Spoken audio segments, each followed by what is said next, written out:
Secretly, though, he was trying to fool everyone. He emerged from his disguises, and everyone realized it was Dr. Hannibal!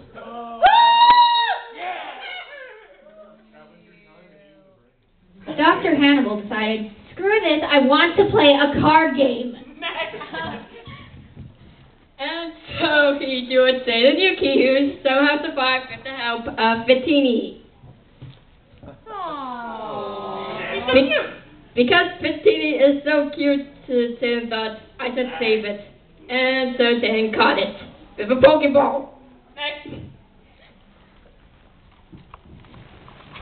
Okay, what just happened? No one's really sure. Okay, so the adorable plushie was actually quite evil when it comes down to it.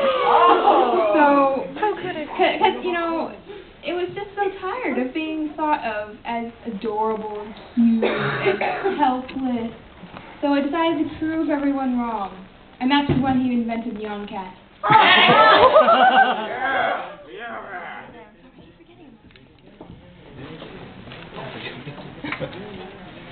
Neon Cat, however, had rabies and needed to be put down.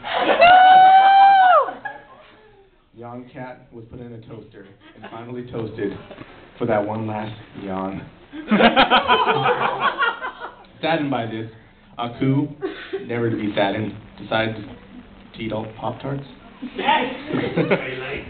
Meanwhile, Black Star woke up from a really bad dream, and he knows he was with Naruto, and they noticed that they were hanging from hooks in a closet in just their boxers, and Beavis and Butthead were there, put cactuses inside of them, and turned on some egg beaters.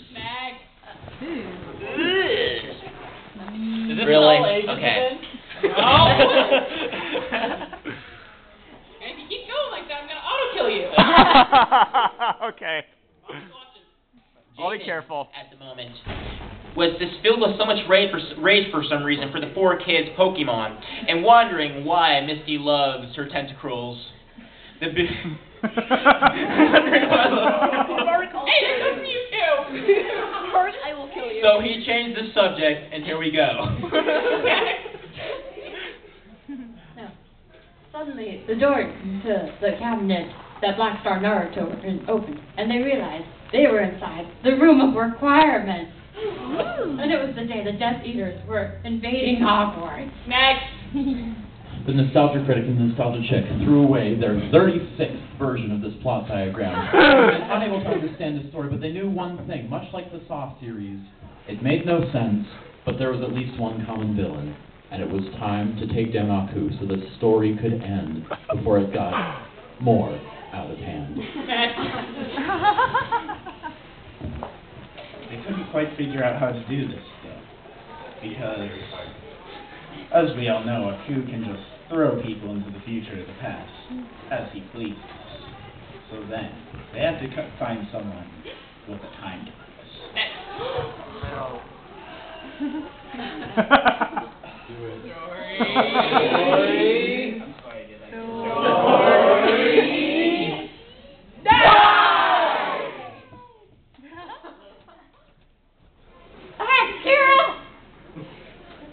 There's a dead guy in the room.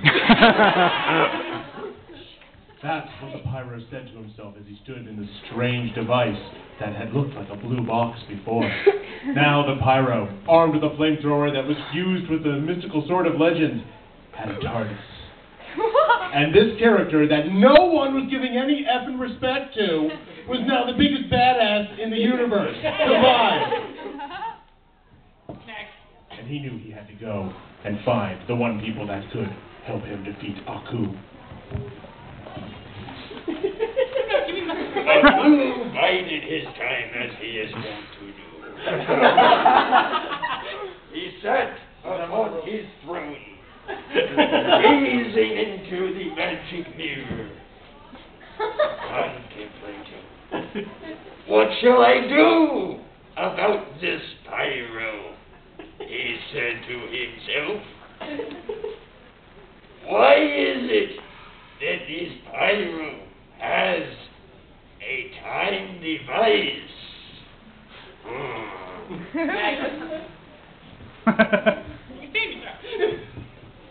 It is very hard to keep track of time devices. They have a habit of moving in time.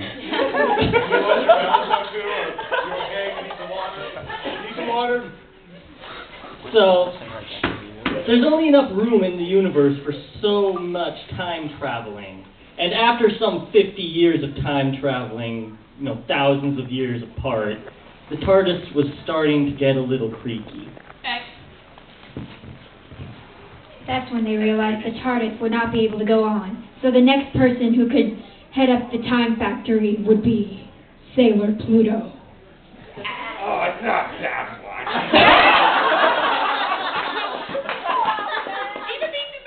Stop her!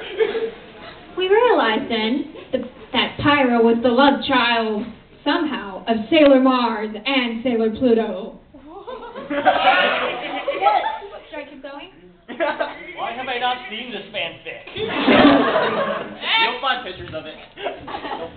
And meanwhile, with Sailor Yuki, while being helped out by Fatini, the victory Pokemon, Satan was running around and, well, he found Aku sitting on the steps. This is a one-way magic mirror.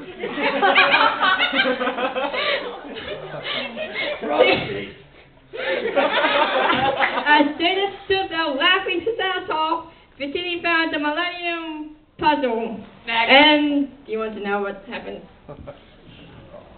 8:23. And as Aku was staring into his mirror, he asked it, "Who was the fairest of them all?" And the mirror just looked at him and said, "Are you kidding me?"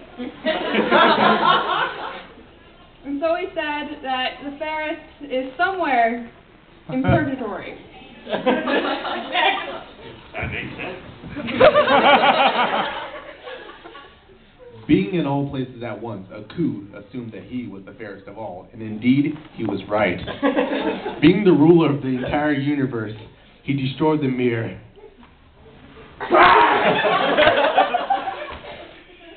And every You other are mirror in that, every future now. and also every other mirror that have ever opposed him, and that ever will oppose him, for he is the greatest of all time. No samurai or anyone else can defeat him. And then he decided, what else can I do? I'm going to join the Oron Host Club.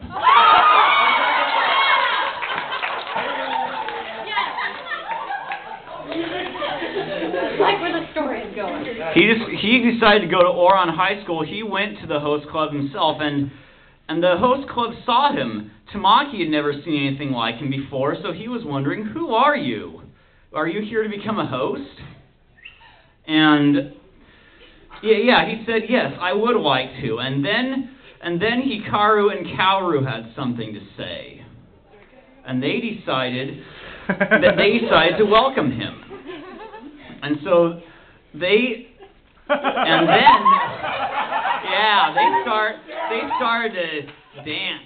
They started to dance with him, and he started to bang his head. They started rocking out. Yeah. And then Tamaki said, what would you said you wanted to become a host, is that right? And so Next. Meanwhile, at that movie theater where you forgot Cher was at, Arnold Schwarzenegger from Last Action Hero came out of the TV with a cat that looks kind of like Bonkers. And Last Action Hero, Arnold Schwarzenegger came out while he came out, he said, "This movie makes more sense than I could ever make." Meanwhile, back at the Oron Host Club, Hardy, the natural type, came up and went, "What are you?" So Kyoya, naturally, had done some research on Aku and began to explain how he was the most revered being in all of the dimensions in existence. Well, this was pretty big. I mean, they were used to dealing with popular kids, but Aku was obviously the most popular of them all. Suddenly, everyone wanted to take Aku to the school dance.